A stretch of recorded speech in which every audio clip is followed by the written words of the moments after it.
చేసే ఆంధ్ర వాళ్ళకి ఇక్కడేంటి అన్నాడు. నేను అడుగుతున్నా, తెలంగాణ వాళ్ళకి ఎక్కడేం పని అడుగుతున్నా, టీఆర్ఎస్కి ఇక్కడేంటి పని అడుగుతున్నా.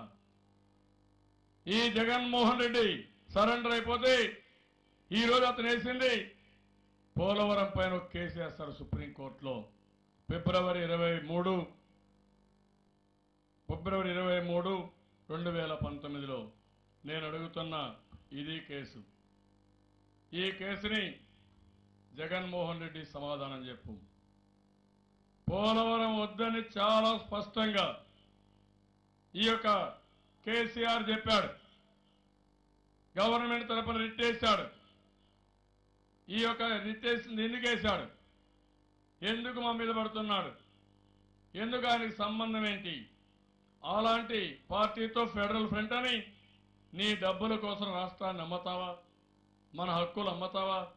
పోలవరం నిలిపేసి భావితరాల భవిష్యత్తు ఆడుకుంటావా అని నేను కోరుతున్నా. ఇంకో పక్కన కృష్ణానది ఉంది. ఈరోజు కృష్ణానది పైన కృష్ణా ట్రిబ్యునల్కి వెళ్ళాడు. ఆయన ఒక రిట్ ఫైల్ చేశాడు. ఆ రిట్ ఫైల్ చేసి అక్కడ కూడా నీళ్లన్నీ మాకే రావాలి, ఆంధ్రాకి ఇవ్వడానికి లేదు, 2 నాగార్జునసాగర్ శ్రీశైలం మా పెత్తనంలో పెట్టమని ఇంకొక ట్రిబ్యునల్లో రిట్ వేశాడు. జగన్మోహన్ రెడ్డి దీనికి సమాధానం చెప్పు. పోలవరం వద్దన్నాడు, నాగార్జునసాగర్ ఆయనకి ఇమ్మన్నాడు, అదే మరి శ్రీశైలం ఆయనకి ఇమ్మన్నాడు, పోతిరెడ్డిపాడు మూసేయమన్నాడు, ముచ్చుమర్రి మూసేయమన్నాడు, ఈ జిల్లాకు వచ్చే వెలుగొండ మొత్తం కూడా క్లోజ్ చేయమని అడిగాడు. వెలుగొండ కూడా. దీనికి సమాధానం చెప్పమని అడుగుతున్నా. కేసీఆర్ని సమాధానం చెప్పమంటున్నా. ఆయన అంటున్నాడు నన్ను ఓడగడతాడంట, ఓడగొట్టి నీళ్లు దోచుకుంటాడంట. నా శరీరంలో చివరి రక్తపు బొట్టున్నంత వరకు ఈ దొంగ నాయకుల యొక్క ఆటలు సాగనేను. తమ్ముళ్ళు చెల్లెమ్మలు, ఇదిగా జరిగితే మనకు చాలా ద్రోహం జరుగుతుంది, అన్యాయం జరుగుతుంది. 1-2 కాదు, దీన్ని పెట్టుకుని మొత్తం పోలవరమే నిలిచిపోయే పరిస్థితి వస్తుంది. శ్రీశైలంలో మనం వాటా పోగొట్టుకునే పరిస్థితి వస్తుంది. సాగర్ శ్రీశైలం పైన అధికారం కోల్పోయే ముప్పు వస్తుంది. పోతిరెడ్డిపాడు ముచ్చుమరి మూతపడితే సీమకే పెనుముప్పు. కడాన పులివెందలు కూడా నీళ్లు రావు. తెలుగు గంగా, అండ్రినివా, గాలేరు నగరి, కేసీ కెనాల్ నీళ్లు రాకుండా రైతుల కన్నీళ్లు బారుతాయి. ప్రకాశం జిల్లాలో వెలుగొండ నీళ్లు రాకపోతే ఏమవుతానని అడుగుతున్న పశ్చిమ తాలూకాలు. అక్కడే రైతాంగం గుర్తుపెట్టుకోవాల్సిన అవసరం ఉంది. ఇలాంటివన్నీ చూస్తే 62 నియోజకవర్గాల్లో 42 లక్షల ఎకరాలు ప్రశ్నార్థకంగా తయారయ్యే ప్రమాదం ఉందని మరొక్కసారి మిమ్మల్ని అందరినీ హెచ్చరిస్తున్నా. నేను చెప్పేది మీ అందరికీ అర్థమైందా అని మిమ్మల్ని అడుగుతున్నా. మన ప్రాంతాన్ని ఎడారిగా చేసుకుంటామని మిమ్మల్ని అడుగుతున్నా. ఈ కేసీఆర్ పెత్తనం మనకు కావాలన్నా, ఈ కోడికత్తి పార్టీ చేసే డ్రామాలు మీకు అర్థమైనా లేదా అని మిమ్మల్ని అడుగుతున్నా. అయ్యా అంటే గట్టిగా చెప్పండి, కూడా చెప్పండి అవునని. ఇది పెను ముప్పు, భయంకరమైన పరిస్థితి. అందుకే నేను మిమ్మల్ని అందరినీ కోరుతున్నా, ఈరోజు ఇది మనం గుర్తుపెట్టుకోవాలి. దీన్ని గట్టిగా అడిగాను కాబట్టి నా మీద దాడులు, మన మనుషుల పైన దాడులు, రాష్ట్రం పైన దాడులు. దుర్మార్గమైన వ్యక్తి నరేంద్ర మోడీ, ప్రజాస్వామ్య విలువలు లేని వ్యక్తి నరేంద్ర మోడీ, ఒక రాక్షసత్వం. అన్నీ కూడా ఇది చేశాడు. ఈరోజు బీసీల కోసం బీసీ బ్యాంకు పెట్టాను చూశారు. క్రిస్టియన్ ముస్లింల కోసం ఇస్లామిక్ బ్యాంకు పెట్టాను. ఈ నరేంద్ర మోడీ ఉంటే మళ్ళీ ముస్లింలు ఎవరికి కూడా ఓటు కూడా లేకుండా చేస్తాడు. ఈరోజు ఇంకొక విషయం మీరు చూస్తే, జగన్మోహన్ రెడ్డికి ఓటేస్తే డైరెక్ట్ గా నరేంద్ర మోడీకి ఓటేసినట్టేనని వారందరికీ విజ్ఞప్తి చేస్తున్నా. మీలో ఆ చైతన్యం రావాలి. ఇప్పుడు ఎస్సీలకు కానీ, ఎస్టీలకు కానీ, బీసీలకు కానీ, మైనారిటీకి కానీ, అగ్రవర్ణాలకు న్యాయం చేసిన పార్టీ ఒక్క తెలుగుదేశం పార్టీ అని మరొక్కసారి మీ అందరికీ హామీ ఇస్తున్నాను. నాకు కులం లేదు, మతం లేదు, నేను అందరి వాడిగా ఉండాలనుకుంటున్నాను. అన్ని కులాలని, మతాల్ని సమతుల్యంతో చూడాలనుకుంటున్నాను. ఎక్కడ పేదరికం ఉంటే అక్కడ ఉంటా. నా కష్టం మీకోసరం 5 ఏళ్లు చేసి చూపించాను. మళ్ళా 5 ఏళ్ల కోసం మీ భవిష్యత్తు నా బాధ్యత కింద మిమ్మల్ని ఇంకొక స్థాయికి తీసుకుపోవడానికి ప్రయత్నం చేస్తున్నాను. సుపరిపాలన ఇస్తా. ఎంతమంది అడ్డం పడినా పర్వాలేదు, వీళ్ళ అడ్డంకులను ఎదుర్కొంటా. నాకు కావాల్సింది మీ సహకారం కావాలి. మీరు సహకరిస్తే కొండనైనా బద్దలు చేసే శక్తి నాకుందని మరొక్కసారి మీ అందరికీ హామీ ఇస్తున్నా. మన నియోజకవర్గంలో 31,000 మందికి 240 కోట్ల రూపాయలు పింఛను పంపిణీ చేస్తున్నాం.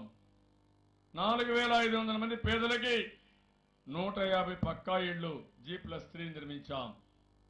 పట్టణంలో ఉండే అందరికీ విజ్ఞప్తి చేస్తున్నాను, మీరు ఒక్క రూపాయి కూడా కట్టక్కర్లేదు. మీ అందరికీ ఉచితంగా ఫ్రీగా బ్రహ్మాండమైన ఇళ్లు కట్టించే బాధ్యత నాదని మరొక్కసారి పేదవాళ్ళందరికీ హామీ ఇస్తున్నా.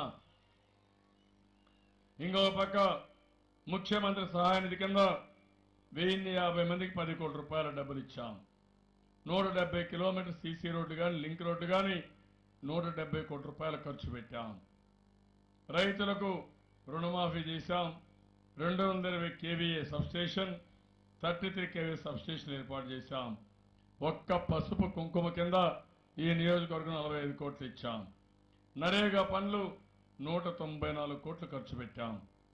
అదేమో నేరు రైతు కింద 45 కోట్లు పెట్టాం. రైతు రథాలు 30 కోట్ల రూపాయలు ఖర్చు పెట్టి వివిధ కార్పొరేషన్లో 55 కోట్ల రూపాయలు వ్యక్తిగత రుణాలు అందజేశాను. స్త్రీ నిధి 23 కోట్లు, బీసీలకు ఆదరణ కింద 7 కోట్ల రూపాయలు అందజేశాం. ఒక్క వ్యక్తిగత మరుగుదొడ్లకి 18 కోట్ల రూపాయలు ఖర్చు పెట్టాం. చంద్రన్న బీమా కింద 11 కోట్ల రూపాయలు ఖర్చు పెట్టాం. పెళ్లి కానుక 2 కోట్లు ఇచ్చాం.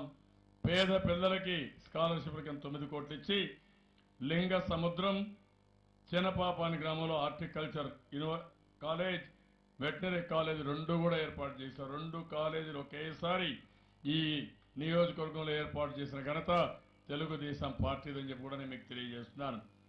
24,000 కోట్లతో పేపర్ మిల్ కూడా ఏర్పాటు చేస్తున్నాం. 4,200 కోట్లతో రామాయపట్నం పోర్ట్ ఏర్పాటు చేస్తాం. ఇంకా రాబోయే 5 ఏళ్లలో NSP కెనాల్ మూసి నుండి కందుకూరు పట్టణం వరకు పొడిగిస్తాం. చిన్నపావని గ్రామంలో చిరుధాన్యాల పరిశోధన కేంద్రాన్ని ఏర్పాటు చేస్తాం. గుడ్లూరు ఒరవపాడు చెరువులకి రాళ్లపాడు కుడికాలం నుండి నీటిని అందించి వ్యవసాయానికి నీటి సమస్య లేదనకుండా మొత్తం ప్రతి ఒక్క ఎకరాకు కందుకూరులో నీళ్లిచ్చే బాధ్యత నాదని మరొక్కసారి మీ అందరికీ హామీ ఇస్తున్నా. ఒలవపాడులో మామిడి జ్యూస్ ఫ్యాక్టరీ ఏర్పాటు చేయడం, అనంతసాగరంలో సమ్మర్ స్టోరేజ్ ట్యాంక్ ఏర్పాటు చేయడం, గూడూరు మండలం రాపూర్లో, చేవూరులో, రాజుపాలెం గ్రామాలకు సోమశిల ప్రాజెక్టు కాలువ పొడిగించడం, ఈ పనులన్నీ చేస్తానని మీ అందరికీ హామీ ఇస్తున్నా. ఇవి కాకుండా ఈరోజు మీరు చూస్తే రాళ్లపాడు ఎడమ కాలువ పొడిగింపు పనులకి 36 కోట్ల రూపాయలు ఇచ్చాం. దానిపైన టెండర్ కూడా పిలిచాం. సోమశిల రాళ్లపాడు కెనాల్ పనులు పూర్తి చేయడం జరిగింది. 114 గ్రామాలకు త్రాగునీటి సమస్య తీర్చాం.